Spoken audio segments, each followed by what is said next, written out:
भलीका नाज़रीन, untold stories में आऊं आहियां तव्हांजी मेज़बान फ़हमीदा रियाज़। हिन प्रोग्राम में असां इंसानी हक़नि, औरतुनि, ॿारनि, ट्रांस, मज़दूरनि जे हक़नि खां अलावा कानून, माहौल ऐं समाज जे उन्हनि किरदारनि जूं कहाणियूं बयानु कंदा आहियूं जिन खे नज़रअंदाज़ कयो वञे थो या उहे पस मंज़र में रहंदा आहिनि। असांजो मक़सदु उन्हनि किरदारनि जी जदोजहद खे मंज़र ते आणणु आहे। नाज़रीन, अनटोल्ड स्टोरीज़ में अॼु सिंध जे गादी वारे शहर में गुज़िरियल 2 सालनि खां माइनॉरिटी राइट मार्च कयो पियो वञे ऐं असीं इहो पुछंदासीं उन्हनि खां त हिन जे पोयां वजह छा आहे ऐं हिन जी ज़रूरत छो पेश आई। ऐं इन हवाले सां असां सां गॾु मौजूदु आहिनि मूंसां गॾु जेको वेठल आहे लूक विक्टर आहे, पाण जेको आहे वकील बि आहिनि ऐं ह्यूमन एक्टिविस्ट बि आहिनि। इन खां अलावा माइनॉरिटी राइट मार्च जा ऑर्गेनाइज़र बि आहिनि। उन सां गॾु वेठा आहिनि भवेश कुमार, पाण सोशल एक्टिविस्ट बि आहिनि ऐं माइनॉरिटी राइट मार्च जा ऑर्गेनाइज़र मेंबर बि आहिनि। अचो त हुननि सां ॻाल्हि ॿोल कयूं था। हर साल 11 अगस्त जेको आहे इहो माइनॉरिटी राइट कयो वेंदो आहे, पर हिन साल 10 अगस्त ते थिए पियो। त उन हवाले सां असीं पुछंदासीं त उन्हनि जूं डिमांड्स थिया आहिनि, त अचो त उन्हनि सां ॻाल्हि ॿोल कयूं था। अच्छा लूक, हमें बताइए कि इस गिरोह का शिकार अक़लियती भी बनते हैं? अगर हम आप बात करें ब्लास्फेमी की। देखें, ब्लास्फेमी एक ऐसा टॉपिक है कि जिसमें अगर हम इसकी तादाद देखें कि इसके केसेस सबसे ज़्यादा किस पे बनते हैं तो यकीनी तौर के ऊपर, और जो अभी हमारे सामने ब्लास्फेमी बिजनेस गैंग जो कहा जा रहा है और उसके 440 कई वो नंबर्स आ रहे हैं, तो उसमें ज़्यादा विक्टिम्स मुसलमान हैं। लेकिन उसी के साथ साथ गो के माइनॉरिटीज़ के ऊपर कम पर्चे कटते हैं एज कम्पेयर टू जो हमारे मुसलमान भाई बहन हैं। लेकिन एक बहुत बड़ा फ़र्क है कि जब भी किसी एक माइनॉरिटी शख्स के ऊपर ब्लास्फेमी का इल्ज़ाम लगता है तो ना सिर्फ वो खुद मुतासिर होता है या उसकी फैमिली या दोस्त अहबाब मुतासिर होते हैं, बल्कि उसकी पूरी कम्युनिटी, उसका पूरा विलेज, उसका पूरा शहर मुतासिर हो जाता है। एक ये बहुत बड़ा फ़र्क है। इसकी एग्जाम्पल मैं आपको देता हूँ कि पिछले साल हमने देखा कि सबसे पहले केपी के अंदर मोहम्मद इस्माइल साहब के ऊपर इल्ज़ाम लगा और उसके बाद एक बड़ा दर्दाना एक जो है ना सामने हमने मंजर देखा कि उनकी वालदा को लाताल्लुकी का इजहार अपने बेटे से करना पड़ा। तो और मैं समझ सकता हूँ कि उस वक्त उनको शायद जहन में ये था कि मेरी जो और औलाद है उन पे भी कोई मुंसलिक करके ब्लास्फेमी या हमें एसोसिएट करें कि जी आपके बेटे पे ब्लास्फेमी का इल्ज़ाम लगा था, तो पूरी घराने को ही इस टैबू का शिकार करके और इस विक्टिमाइजेशन का शिकार बनाया जाए। तो उस माँ को भी अपने बेटे से लाताल्लुकी का इजहार करना पड़ा। लेकिन इसकी जो विक्टिमाइजेशन की हद है वो उस फैमिली तक महदूद थी। हमने देखा कि नज़ीर मसीह को उससे थोड़ा ही अरसा पहले जब किया गया, उसको उनको किया, सरगोदा के सारे क्रिश्चियंस उस वक्त वहां से एक खौफ की फिजा फैल गई और उनको बेदखल होना पड़ा। जड़ावाला का वाकया आपके सामने है। एक क्रिश्चियन पे इल्जाम लगा था कि इसने खुदा ना खास्ता तौहीन की है, वो भी साबित नहीं हुआ था। ना के जाके उस क्रिश्चियन के घर को जलाते उन्होंने पूरी बस्ती जला दी, उन्होंने 28 चर्च जला दिए। और हमने देखा कि सिंध की धरती पे एक मुसलमान शख्स के ऊपर जो कि उमरकोट का रिहायशी था वो मुसलमान, एक मुसलमान शख्स के ऊपर इल्जाम लग रहा है। लेकिन उमरकोट जो पाकिस्तान का वाहिद ऐसी डिस्ट्रिक्ट है जहाँ पे माइनॉरिटी मेजॉरिटी में है, वो जो माइनॉरिटी कम्युनिटी उधर की थी, जिनकी हिंदू बरादरी में से डॉक्टर शाहनवाज का ड्राइवर भी था जिसने अपना किरदार अदा करते हुए उनकी लाश को बचाया मसमार होने से, इस सारे किरदार की वजह से जो वहां की लोकल हिंदू कम्युनिटी थी वो मुतासिर हुई। उन पे खौफ की एक फिजा कायम हो गई। और आज भी एक ये बड़ा फिनोमेना वहां चल रहा है कि इन जो भी डॉक्टर शाहनवाज के बाद वहां पे इंतहा पसंदों ने एक फिजा कायम कर दी। रैलियां निकली, प्रेस कॉन्फ्रेंसेस हुई, हमने देखा मियां मिट्ठू से लेके उधर के जितने भी जो इसमें इन्वॉल्व थे रेडिकलिस्ट मैं कहूँगा, उनकी वजह से जो खौफ की फिजा कायम हुई उसके डायरेक्टली जो इफेक्टिव हैं वो माइनॉरिटी कम्युनिटी। बिल्कुल। तो एक ये बहुत बड़ा फर्क है कि माइनॉरिटीज के ऊपर जब भी ब्लास्फेमी का इल्जाम लगता है तो वो सिर्फ जो फर्द वाहिद है जिस पे लग रहा है वो मुतासिर तो हो ही रहा है, लेकिन उसके साथ पूरी कम्युनिटी मुतासिर हो रही है। अच्छा लोग हमें ये बताइएगा कि आम तौर पे हमने देखा है कि ज़्यादा केसेस जो है ना वो पंजाब से हमें नज़र आते हैं, तो इसकी क्या वजह है? देखिए मैं आपको बताऊं कि ये भी एक ठीक है, अगर हम हिस्टोरिकली देखें कि पंजाब के अंदर एक कहा जाता है कि वो रेडिकल एलिमेंट, इसके पीछे सियासी भी काफ़ी माशी भी इसके फैक्टर्स हैं, लेकिन आज के इस 2025 में बैठ के मैं आपको बताऊं कि अब वो पंजाब और सिंध और इसका जो एक वो था ना कि हम ये कहते थे, जो जैसे आपने सवाल किया कि पंजाब में ज़्यादा है सिंध में कम है, ये चीज़ ख़त्म हो चुकी है। अनफॉर्चुनेटली मुल्क पाकिस्तान का कोई सूबा नहीं रहा जिसमें पिछले साल 12 महीनों में हमने ब्लास्फेमी के नाम पे लहू ना बहाया हो, हमने बेकसूर जानों को किया हो। सबसे पहले सरगोदा में पंजाब की सरहद के अंदर नजीर मसीह हुई, उसके बाद केपी के सूबे के अंदर मोहम्मद इस्माइल की हुई, उसके बाद हमने देखा कि कोयटा के अंदर एक पुलिस वाले ने थाने के अंदर घुस के एक ब्लास्फेमी अक्यूज को मार दिया, बलोचिस्तान के अंदर भी लहू बह गया, और उसके बाद सिंध की धरती जो सूफियों की धरती समझी जाती थी कि एक्सट्रीमिज्म यहाँ पर नहीं है, लेकिन यहाँ पर भी हमने देखा कि डॉक्टर शाहनवाज का कत्ल हुआ। तो ये जो एक्सट्रीमिज्म की ब्लास्फेमी के नाम पे, दीन के नाम पे एक इंतहा पसंदी, क्या मैं समझूंगा कि ये वेव जो है ये ठीक है, किसी टाइम के ऊपर शायद सिर्फ पंजाब साइड पे ज्यादा पाई जाती थी, लेकिन इस वक्त लम्हा फिक्र है हर एक पाकिस्तानी के लिए कि ये हमारे कराची शहर में भी पहुंच चुकी है। हमने देखा कि जब डॉक्टर शाहनवाज के लिए कराची शहर के अंदर रैली निकल रही थी तो ना कि रियासत हमारे साथ खड़ी होती कि एक हम अच्छे कॉज के लिए बात कर रहे हैं कि अमन, सूफी की धरती के ऊपर अमन कायम हो, हम पे क्रैकडाउन किया गया। ये लम्हा फिक्र है हर एक शहरी के लिए। अच्छा लोग हमें ये बताइएगा कि कुछ केसेस में तो ये भी साबित हुआ है कि वो झूठे थे, और इस तरह के कई केसेस भी हमारे सामने आए, तो और ये भी साबित हुआ कि वो इल्ज़ाम भी गलत थे, तो इसको आप कैसे देखते हैं? देखिए मैं समझता हूं कि जितने ब्लास्फेमी के केसेस हैं हैंड्स डाउन उसके अंदर कोई एक केस भी नहीं है जहां पे दानिस्ता तौर के ऊपर किसी भी अक्यूज पे आप साबित कर दें कि भाई ये कोई ऐसा शख्स था जिसने दानिस्ता तौर के ऊपर आवाम के सामने खड़े होकर तौहीन की हो। ये तो आप समझें कि कोई पागल ही शख्स होगा जो इस तरीके से करेगा, कोई बेवकूफ होगा जिसको सुसाइड करना हो इस माशरे में रहकर। आज तक कोई एक केस भी इस तरीके का मुझे नहीं मिलता जिसके ऊपर सजाएं कायम रखी गई हो। इसीलिए मेरे ख्याल में जो ये एक तजाद है कि क्यों ट्रायल कोर्ट ने आसिया बीबी को सजा सुना दी, क्यों लाहौर हाई कोर्ट ने वो सजा बरकरार रखी, लेकिन सुप्रीम कोर्ट ने जब उसकी जांच पड़ताल की और उसका सारा रिकॉर्ड देखा तो उस नतीजे पे पहुंचे कि भाई इस पे तो कोई शवाहिद ही नहीं थे। ये सिर्फ इसलिए है कि लोअर कोर्ट्स की एक ज्यादा टेंडेंसी होती है जजेस की कि वो दबाव में आ जाए। ना चली माशरा एक ऐसा है, मैं कसूरवार उन जजेस को भी नहीं ठहराता कि जब कोर्ट रूम के बाहर हजूम खड़ा हुआ है, और हमने देखा है कि पहले लाहौर हाई कोर्ट में एक वाकया हो चुका है कि जब 2 मसीहों को बेल दे दी थी एक ब्लास्फेमी केस में, ये गालबन 2000 या 2002 की कहानी है, और उसमें हाई कोर्ट के जज को चेंबर में शूट कर दिया था। हमने देखा कि ब्लास्फेमी के अक्यूज को रिप्रेजेंट करना जुनेद हफीज के केस में उनके लॉयर राशिद रहमान को घुस के कत्ल कर दिया। तो हम एक ऐसे माशरे में रहते हैं, और क्योंकि मैं खुद कराची शहर में रहते हुए एक मसीही का केस देख रहा हूं, मेरी लॉ फर्म मेरे साथी उसको देख रहे हैं, रहमत मसीह साहब हैं जो कि 3 साल से एक इंतहाई बेबुनियाद और झूठे मुकदमे में 295B के इल्जाम में उन्हें 3 साल से बंद किया हुआ है। और प्रोसिक्यूशन के मैं आपको बताऊं कि कोई प्राइवेट कंप्लेनेंट नहीं है, इसके अंदर कोई शवाहिद भी नहीं है। उन पे जो इल्जाम डाला है वो ये डाला है कि 25 दिसंबर आपको पता है कि क्रिसमस की आलमी छुट्टी होती है, और उस पे ऊपर क्रिश्चियन काम नहीं करते। वो जो सैनिटरी वर्कर थे वो भी घर पे क्रिसमस अपना मना रहे थे, और इल्जाम उन पे जो बकुआ बनाया है कि 25 दिसंबर को उन्होंने अपनी प्लेस ऑफ वर्क प्लेस पे जाके वहां से कुरान पाक को उठा के उसकी तौहीन कर दी, जबकि उनकी छुट्टी रिकॉर्डेड है।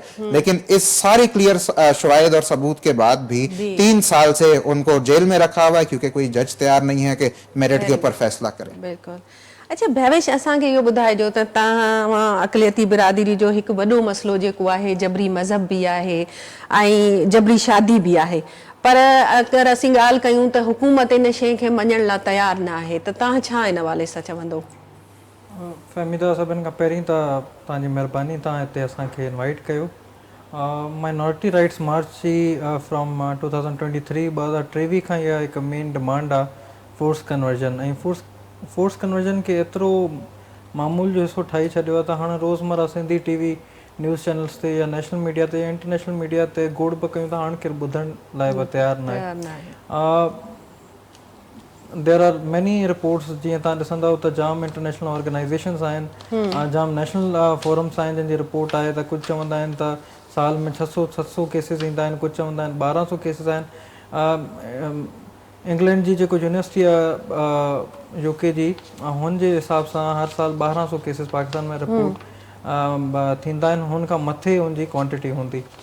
जबरी मज़हब तब्दीली जो जेको लोक जीअं सम्झायो पिए, जेको ब्लास्फेमी जो इम्पैक्ट हूंदो आहे, हॉलो इफेक्ट हूंदो आहे, उहो सिर्फ़ु इनफरादी ख़ानदान ते न आहे, उहो पूरे हुते कम्यूनिटी ते पए थो. हाणे जीअं मिसाल जे तौरु शहदादपुर जो वाक़ियो हीअं रिसेंटली थियो आहे, तव्हां पाण सिर्फ़ु हिन शइ जो आउं त तासुर बि नथो करे सघां या सोची बि कान थो सघां त हिकु ख़ानदान जी हिकु माउ जा 4 औलाद हिकु ई ॾींहुं कन्वर्ट थी वञनि, माना ऐं कन्वर्ट थी जेको 2 जंहिंजी कस्टडी बाय लॉ हुन माउ खे मिले ई न, छो त उहे अडल्ट आहिनि, ऐं जेको 2 माइनर आहिनि हुननि खां कोर्ट हुनखे फॉर्मलाइज़ करे हाणे हिकु ॾाढो ग़लति प्रेसिडेंट सेट करे छॾियो आहे त हाणे हुननि खां 1-1 करोड़ रुपया पर बॉन्ड पर चाइल्ड कोर्ट साइन कराया आहिनि त हीअ वापसि जेको इस्लाम जे दायरे में आहिनि हिननि खे वापसि तव्हां पंहिंजे मज़हब जे दायरे में न आणे सघंदव. अॼु ताईं असां बि जेको 22-25 छोकिरियूं रिकवर करायूं आहिनि या जेका हाणे पंहिंजो रिलीजन प्रैक्टिस कनि पियूं, त माइनर जी टेस्ट मनी हुजे या माइनर जी मैरिज हुजे, उहा नल एंड वाइड आहे. ऐं इहे नॉन बेलेबल ऑफेंस आहे अगरि माइनर सां गॾु का ज़्यादती या को सेक्शुअल हैरेसमेंट थिए थी.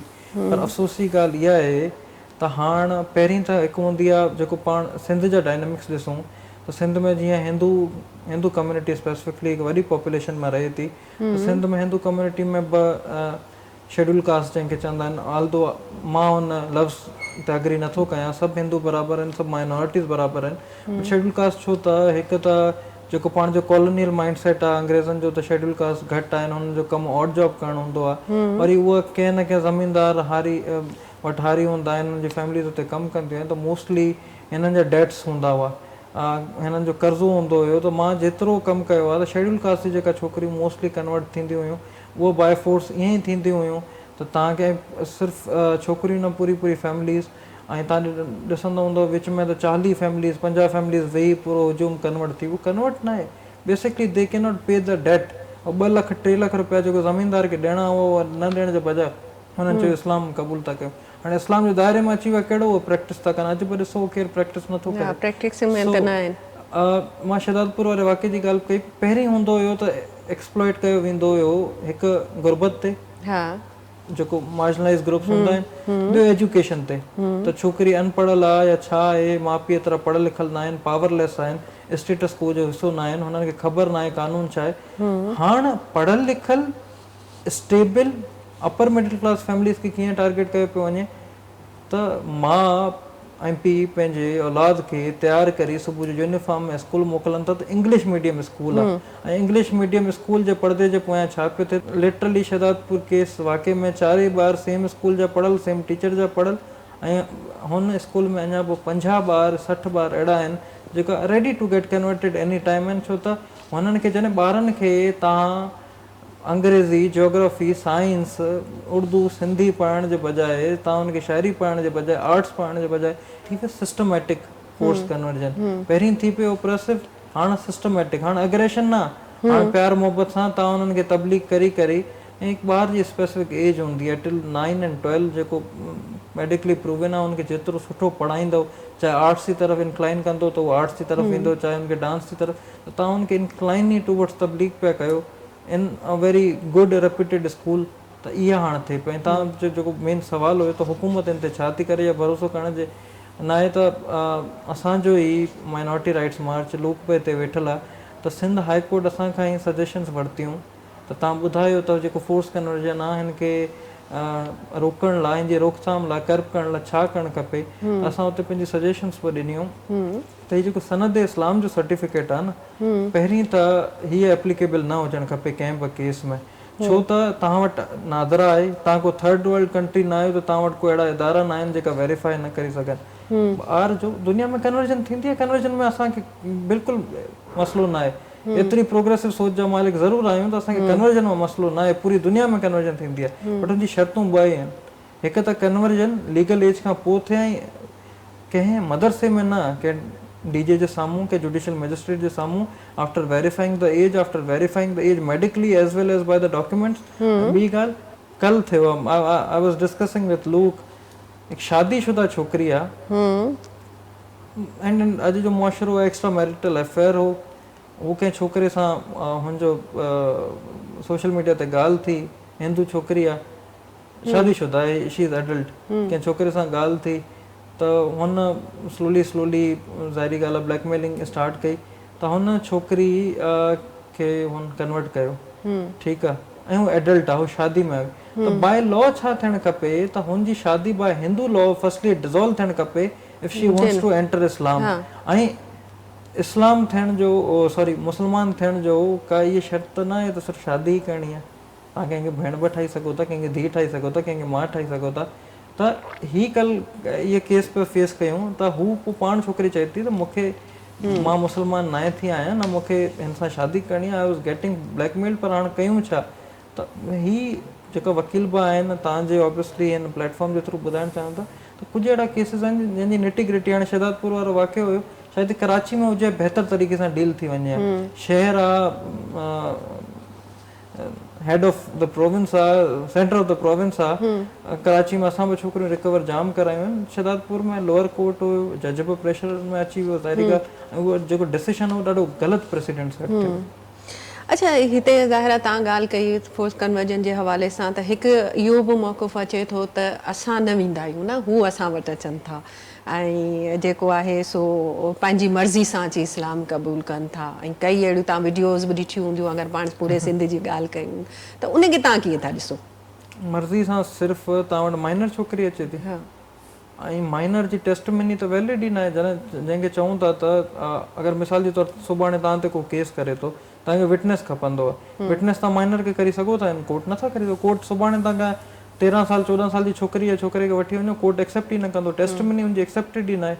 त माइनर खे तव्हां हथियार नथा ॾेई सघो, माइनर खे लाइसेंस नथा ॾेई सघो गाॾी जो, माइनर खे तव्हां प्रॉपर्टी वठण या सेल करण जी परमिशन नथा ॾेई सघो, CNIC नथा ठाहिण सघो, पर माइनर जी कन्वर्जन थी सघे त बस हीअ आहे। हा, अच्छा, पुलिस ऐं अदल इंसाफ़ जी असां जॾहिं ॻाल्हि कयूं था त उन्हनि वाक़ियनि में कहिड़े क़िस्म जो किरदारु रहे थो? 2014 जी जेका जजमेंट आहे ऑनरेबल तसद्दुक़ हुसैन जिलानी जी, जंहिंजी अॼु ताईं इम्प्लीमेंटेशन पूरे कंट्री में 30% बनाए थी after 11 years, so I think so अञा को 15-20 साल ॿिया लॻंदा उनजी 100% इम्प्लीमेंटेशन थियण में। त हुन में हिकु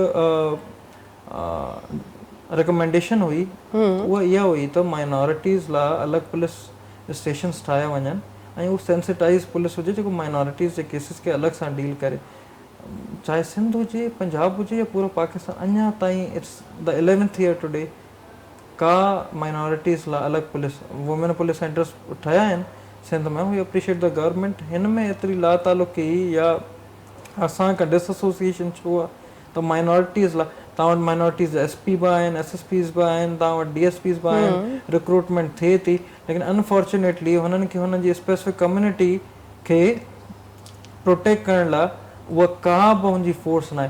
पर जॾहिं माइनॉरिटीज़ जी वर्शिप प्लेस ते को थ्रेट हूंदो आहे, पोइ वीचारे असांजे हिंदू सिपाहियुनि खे मोकिले छॾींदा आहिनि। जीअं यादि आहे उहा कश्मीर में वाक़िया हुयो, इहे जो छोकिरी इंडिया हली वई हुई, मूंखे नालो सीमा हैदर, त उते जॾहिं टेम्पल्स ते ग्रेनेड वग़ैरह, पोइ हिंदू सिपाहियुनि खे मोकिले छॾियो, मुस्लमान न मोकिले, हुन ग्रेनेड या बम खाए हिंदू, बाक़ी जॾहिं हिंदुअनि खे एक्चुअली ज़रूरत खपे या माइनॉरिटीज़ खे एक्चुअली हुननि जी का फोर्स न आहे, त सेंसिटाइज़ न आहे पुलिस एतिरी। कुझु जेको SSP या DIG लेवल ते कुझु पुलिस ऑफिसर्स आहिनि, दे आर वेल सेंसिटाइज़, लेकिन द थिंग इज़ के ओवरऑल ॾिसूं, जनरली ॾिसूं त पुलिस या जुडिशरी ॿिन्हिनि में न तव्हांजा जजिस एतिरा सेंसिटाइज़ आहिनि, न पुलिस। हिन जी ट्रेनिंग जॾहिं थींदी आहे त हुननि में शायदि हीउ कानून आहे ई न आहे, जेको रूट कॉज़ आहे, जंहिं ते शायदि नेक्स्ट सवाल बि तव्हांजो हुजे त हिन जी रोकथाम लाइ छा आहे। त हीउ सेंसिटाइज़ जॾहिं थींदा जॾहिं को कानून हूंदो हिन शइ खे रोकण लाइ, ऐं जॾहिं क्राइम हूंदो। Till now it's not a crime, the crime is के चाइल्ड मैरिज न थियणु खपे, जंहिंजो रिस्ट्रेन एक्ट आयल आहे की 18 सालनि जी उमिरि खां घटि शादी नथी थी सघे, बट तव्हांजो कानून हीअं जस्टिफाई पियो करे न त 18 सालनि खां पहिरीं तव्हां कन्वर्जन करी था सघो, त पोइ उहो जेसिताईं कानून न ईंदो क्राइम न हूंदो, इट इज़ नॉट इलीगल, तो माण्हू कमिट कंदो वंदो ऐं पुलिस कीअं रोकी थी सघे उनखे? बिल्कुल। तो इस हवाले से मैं लूक आपसे पूछना चाहूँगी कि जो जोगिंदर नाथ मंडल थे, उनके बाद अक़लियतों को आईनी दार में जगह भी नहीं दी, क्या ये आइन का कोई रोकथाम लगाई गई या फिर वैसे ही आप क्या समझते हैं इसको? देखिए 1973 का जो हमारा आइन है, ये आर्टिकल 25 में बड़ी खूबसूरत बात करता है कि हर शहरी, हर सिटीज़न इक्वल है। इस अगर आर्टिकल के ऊपर हम जाएं, और ये आर्टिकल ही जगह जगह कोट किया जाता है, 14 अगस्त को भी बताया जाएगा कि पाकिस्तान एक ऐसा मुल्क है जी जहाँ सब बराबर हैं। लेकिन उसी आइन के अंदर जब हम प्रियम्बल में देखते हैं तो तफरीक है मुस्लिम और नॉन मुस्लिम के बीच में। अच्छा, for the sake of statistics, अगर ना कि भाई इतनी तादाद ये, इतनी तादाद ये है, स्टैटिस्टिक्स मेंटेन करने के लिए अगर ये तफरीक की जाती तो मुझे कोई एतराज़ नहीं होता। आर्टिकल 260 में बाकायदा तौर के ऊपर इसमें कि मुस्लिम की डेफिनेशन दी हुई है कि ये मुसलमान है, और बाकी जितने और अशखास रह रहे हैं उनको एक ही ब्रैकेट में आपने महदूद कर दिया कि ये नॉन मुस्लिम्स हैं। क्रिश्चियन की कोई तफहीम नहीं दी हुई, हिंदू की कोई नहीं बताया हुआ, अहमदी क्या, ये सारे का सारा ब्रैकेट कर दिया है। मुस्लिम और नॉन मुस्लिम के बीच में तफरीक है। ये तफरीक अगर सिर्फ और सिर्फ स्टैटिस्टिक्स तक महदूद रहती और इसलिए होती तो मुझे कोई एतराज़ नहीं होता। लेकिन इस तफरीक की बुनियाद पे आर्टिकल्स 41 और 91 के अंदर बड़ा वाज़े कर दिया कि बहैसियत क्रिश्चियन या बहैसियत हिंदू, बेविश या मैं जितना मर्जी पढ़ लिख जाएं, जितना ज़्यादा हम काबिल बन जाएं, जो मर्जी माशरे को हम अपने मुल्क के लिए जान भी दे दें, हम कभी भी प्राइम मिनिस्टर और पाकिस्तान की और प्रेसिडेंट की उस मेयार पर उतर ही नहीं सकते, क्योंकि एक कमी है हमें, हम वो मुसलमान वाले ब्रैकेट में नहीं आते। हम पे ठप्पा नहीं लगा हुआ कि जी हम मुसलमान हैं, हम पे ठप्पा लगा हुआ है कि हम नॉन मुस्लिम हैं। एक क्रिश्चियन बच्चा जब स्कूल पढ़ने जाता है या हिंदू बच्चा पढ़ने जाता है, बचपन में क्लासरूम्स में टीचर्स कहती हैं कि भाई आप ऐसे लिखें कि आप बड़े होके क्या बनना चाहते हैं। क्रिश्चियन और हिंदू बच्चा नहीं लिख सकता कि जी मैं प्रेसिडेंट बनना चाहता हूँ या प्राइम मिनिस्टर बनना चाहता हूँ, क्योंकि मेरा आइन उन्हें इजाजत नहीं देता। और वो जो छोटा बच्चा है जिसने आइन नहीं पढ़ा हुआ, वो तो शायद ऐसे लिख देता हो। मैंने भी लिखा था ऐसे स्कूल में। ये तो जब मैं बड़ा हुआ और जब मैंने कानून का तालिब इल्म बना और पढ़ना शुरू किया कि जी मैं किस माशरे में रह रहा हूँ, तब मुझे रियलाइज हुआ कि आज से 10 साल पहले जो मैंने स्कूल में ऐसे लिखा था कि मैं प्रेसिडेंट बनना चाहता हूँ, वो तो एक गलत ख्वाब मैंने देख लिया, वो ख्वाब मेरे लिए तो है ही नहीं। तो जो आइन तफरीक करता है, और देखें तफरीक जहां पर आइन ने एक बीज बो दी है ना कि मुसलमान और गैर मुस्लिम के बीच में एक फ़र्क है, और फ़र्क ये है कि वो ज़्यादा कामयाब इसलिए हो सकते हैं कि जी वो मुसलमान हैं और हम शायद किसी वजह से कमतर हैं, और वो किसी वजह, क्या वजह है, वो ये है कि हम मुसलमान नहीं हैं। यही जो तफरीक है, ये आपको आगे आइन के तहत जितने भी कवानीन बने हैं, जो कानून साजी है, जो ब्यूरोक्रेसी है, रोज़ के आपकी लॉ इन्फोर्समेंट एजेंसी की डीलिंग है, एग्जीक्यूटिव है, आपकी पूरे जो माशरे की सोच है, वो जो बीज आइन ने बो दिए, वही आज हम माशरा देख रहे हैं कि उसमें मज़हब के नाम पे किस तरीके से तफरीक की जाती है। बिल्कुल। अच्छा, भवेश असां सिंध में ख़ासि तौर ते उत्तर सिंध में रोज़ाना ख़बरूं पियूं अचनि त हिंदू कम्यूनिटी पंहिंजो देश छॾे पई वञे, त छा वाकई ईअं ई आहे या उन जो सबबु जेको तव्हां छा था सम्झो, छा आहे? फहमीदा, ये ॾाढो टिपिकल सवाल आहे, हिन में हिकु कॉम्पोनेंट न आहे। माइग्रेशन पाकिस्तान में थींदी रहंदी आहे, सिंध में हिंदूज़ जी काफ़ी टाइम थियो आहे, ऐं ज़ाहिरी ॻाल्हि आहे जेको पाण जो पाड़ेसरी मुल्क आहे उहो बि एक्सप्लॉइट कंदो आहे मार्जिनलाइज़ेशन खे, बिल्कुलु, ऐं उहो बि अहिड़ी शयूं इंसेंटिव्स ऑफर कंदो आहे त माण्हू हुते अचे। पर मसइलो इहो आहे त लॉ एंड ऑर्डर इशूज़ जेको हूंदा आहिनि उहा या त एग्ज़िस्टिंग हुजनि या डेलिबरेटली क्रिएट कया वेंदा आहिनि त स्पेसिफिक कम्यूनिटीज़ खे इम्पैक्ट करण लाइ। हाणे हुनजो हिकु वॾे में वॾो मिसाल आहे, जनावाला थियो, जनावाला जो मां उहो चवंदो न हॉलो इफेक्ट हिकु चर्च थियण खां सॼी कम्यूनिटी ते अचे थो, हिकु बाड़ी जे कन्वर्ट थियण खां सॼी कम्यूनिटी ते अचे थो। त हू जेको अफेक्ट आयो उहो इहा आयो त हिन फैसलाबाद में त हू कम्यूनिटी माइग्रेट करण to the urban centres from Faisalabad to the urban centres of Punjab. Similarly हिते ॿ शयूं थियनि थियूं, कश्मीर जी ॻाल्हि कयूं, कंदकूट, शिकारपुर, घोटकी या पटिया, हिते मेजॉरिटी हिंदू कम्यूनिटी मतिलबु काफ़ी वॾी तादाद में रहे थी ऐं जाम पहिरीं खां रहे थी। मां अॼु ॿुधायां त सिंध जी जेका धरती आहे जंहिंखे असीं ओन कयूं था, अॼु त जाम माण्हू सभु चवंदा असीं सिंधी आहियूं, त by our identity by our roots we are actually Sindhi. असांजा वेद, गीता, भागवत गीता सभु हिन सिंधु दरिया ते लिखिया विया आहिनि. हिन सिंधु दरिया ते असांजी हर शइ वजूद में आई. असांजो धर्म, मज़हब, दीन सभु हिन सिंध जी धरती ते वजूद में आयो आहे. श्री राम बि हितां वियो, साहिब गुरु नानक साहिब बि हितां विया. त जॾहिं द थिंग इज़ के कश्मीर जेको आहे या कनकोट वारी पट्टी आहे, law and order deliberately create कयो थो वञे त हितां लॾ पलाण थिए ऐं माइग्रेशन थिए थी. त पोइ ॾिसो त ॿ ऑप्शन आहिनि माण्हुनि वटि, या हैदराबाद कराची अचणु या आउट ऑफ कंट्री वञणु. सागर कुमार जो केस तव्हांखे यादि हूंदो कश्मीर मां. साईं जिन खे रिकवर करायो असांजी एफर्ट्स खां, माइनॉरिटी राइट्स मार्च 2-3 ॾींहं प्रोटेस्ट कयो 3 तलवार ते, तव्हां बि हुओ. रिकवर थियो, हर शइ आहे नॉर्मलाइज़ थी वई, पंहिंजी रूटीन में अची वियो हुते. पोइ बि हुनखे थ्रेट कॉल्स ईंदियूं हुयूं, पोइ बि हुनखे बतेला कॉल्स ईंदियूं हुयूं. मजबूरन he has left the country now. हीउ हिकु वॾो मिसाल. अगरि केरु चवे थो त असीं प्रोपेगेंडा कयूं था, त असीं प्रोपेगेंडा खे रिफ्यूट करण लाइ एविडेंसिस ॾियण लाइ तयारु आहियूं. उहो छोकिरो जेको अबडक्ट थियो, कब्ज़े में आयो, जंहिंखे रिकवर कयो, हिननि धाड़ेलनि हुनखे अगवा कयो हुयो, रिकवर कयो, त हुन खां पोइ हुन सां थियो छा, त हुनजी अञा बि प्रोटेक्शन न थी ऐं उहो अॼु पाकिस्तान छॾण ते मजबूर थी वियो. त हीअ एग्ज़ाम्पल आहे. हीअ सिर्फ़ु हिकु केस आहे. अहिड़ा सवे हज़ारे केसिस आहिनि जंहिंजे करे हिंदू कम्यूनिटी, छो त क्रिश्चन कम्यूनिटी आहे दैट मेजरली पॉपुलेट्स इन कराची, लेकिन हिंदू कम्यूनिटी आहे उहा अपर सिंध हुजे या पाण जो लाड़ हुजे या हैदराबाद मीरपुर खास रीजन वारो एरिया हुजे, हुते जाम वॾी तादाद में रहे थी. ऐं ईज़ी आहे की तव्हांखे पंहिंजी जेको जॾहिं स्टेटस को या पावर डायनेमिक्स, असीं सिर्फ़ु हिंदू वाणे तॾहिं यादि अचूं था जॾहिं वोट वठिणो हूंदो आहे. बाक़ी सॼे साल असांजी का क़दुरु न हूंदी apart from a few individuals जेका स्टेटस को में हिंदू कम्यूनिटी या ॿिए कम्यूनिटीज़ जा हूंदा आहिनि, उहे स्टेटस को में त असांखे बि एक्सप्लॉइट कंदा आहिनि. त उहा शइ आहे त हीअ हुकूमत जो कमु आहे, हीअ रियासत जो कमु आहे. त तव्हां चाहो था, तव्हां जॾहिं क्लेम कयो था त पाकिस्तान में वाइट जेको झंडे में अछो रंग आहे उहो साए रंग जे बराबरि आहे, तो अच्छे ऐं साए खे बराबरि सिर्फ़ु ज़बानी न करिणो आहे, अच्छे ऐं साए खे पंहिंजे एक्शन्स मां, पंहिंजे अमल मां बराबरि करिणो आहे. त लॉ एंड ऑर्डर इशूज़ जीअं पाण जी सॼी ॻाल्हि घुमी फिरी अचे थी अबाउट दैट 2014 जी जजमेंट जेको आहे तसदुक़ हुसैन जिलानी साहिब जी, न माइनॉरिटी पुलिस स्टेशन आहिनि जिते वञी माण्हू कंप्लेन करे सघे. छो त मां कंफर्टेबल फील कंदमि त को मुकेश कुमार, को महेश कुमार, को अर्जुन कुमार वारो पुलिस वारो SHO हुजे जंहिंखे वञी आउं कंप्लेन कयां त मूंखे भते जूं कॉलूं थी अचनि, मूंखे या को थ्रेड कॉल्स थी अचनि, rather than going to any other person. त माण्हू पंहिंजे माण्हू खां connect safer feel safe feel कंदो आहे. औरत बि हूंदी आहे, उहा बि ॿी औरत सां गॾु पंहिंजा मसइला शेयर करण में ॾाढो ईज़ फील कंदी आहे. ऐं सिमिलरली गोज़ फॉर माइनॉरिटीज़. और मसइलो इहो आहे त माइनॉरिटीज़ लाइ प्रोटेक्शन सेल्स न आहिनि, शेल्टर्स न आहिनि, ऐं कंप्लेन लाइ ॿुधण लाइ को माण्हू तयारु हुजे. ऐं बसि हिकु वोट बैंक जी तरह यूज़ थियूं था and that goes for all of the parties.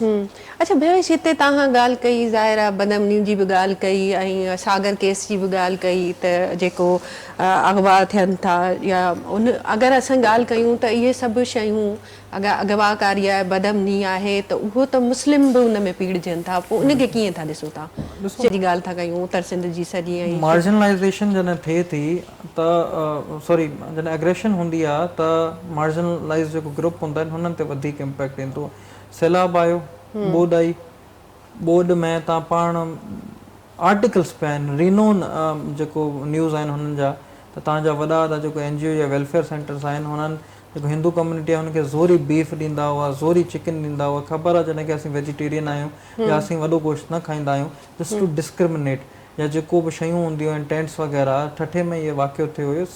सभिनि खे इहे शयूं ख़बर आहिनि त हिंदू कम्यूनिटी खां डिस्क्रिमिनेट कयो. ऐं हिंदू कम्यूनिटी जे अंदरि जेको हिंदू कम्यूनिटी इट सेल्फ आहे, हुन पंहिंजी जेको दलित कम्यूनिटी आहे हुन सां डिस्क्रिमिनेट कयो. त जॾहिं अपर सिंध जी ॻाल्हि कयूं था त मुस्लिम बि बिल्कुलु अगवाकारी जो शिकार आहे, पर जेको हुनजो इम्पैक्ट कम्यूनिटी ते अचे थो. हाणे सखर में हिकु मशहूरु डॉक्टर खीमपाल, मतिलबु हुनजी कॉन्ट्रीब्यूशन जेको सखर लाइ आहे न, उहो ॿिए कंहिंजी त न हूंदी हो. हाणे हुन ते अटैक, हुनजे ड्राइवर ते अटैक, ऐं हिन खां पहिरीं बि हुन ते अटैक थी वियो आहे. हाणे तव्हां ॾिसो, Sukkur was more safer than Kashmir, Kandhkot. हाणे सखर में बि उहो शइ, त हाणे पूरो जो पूरो जेको अपर रीजन आहे उहा हिनजी आड़ में अची वियो आहे, तव्हांजी बदमनी जी लॉ एंड ऑर्डर इशूज़ जे आड़ में. ऐं हुनजो सॼो इम्पैक्ट हिंदू कम्यूनिटी ते. तव्हां हींअर साउथ कराची ॾिसो, मां न्यू सेंसस थे मां तव्हांखे गारंटीड चवां थो साउथ कराची में हिंदू कम्युनिटी जो जेको पॉपुलेशन आहे हुन में जाम वॾो इंक्रीज़ आयो आहे। ऐं छो आयो आहे? छो त माण्हू माइग्रेट पिया थियनि, उते पंहिंजो माल पाणी जेको बि सारी ॻाल्हि आहे घर हिते वठिणो आहे त उते विकिणणो पवंदो। Not every one can afford के भई 2 शहरनि में घर हुजनि त उतां विकिणी खणी हाणे हिते अचनि पिया। ऐं इहा पूरी जी पूरी जेको अपर सिंध जी पट्टी आहे हुन में माइग्रेशन जो वॾे वॾो जेको कोर इशू आहे उहा हिकु त लॉ एंड ऑर्डर इशू आहे जेको अगवाकारी आहे, बताखोरी आहे, ऐं हुनजे अलावा ॿियो फोर्स कन्वर्जन आहे। नाज़रीन, हिन प्रोग्राम में अनटोल्ड स्टोरीज़ मां फ़हमीदा रियाज़ खे इजाज़त ॾिजो। अल्लाह भाई।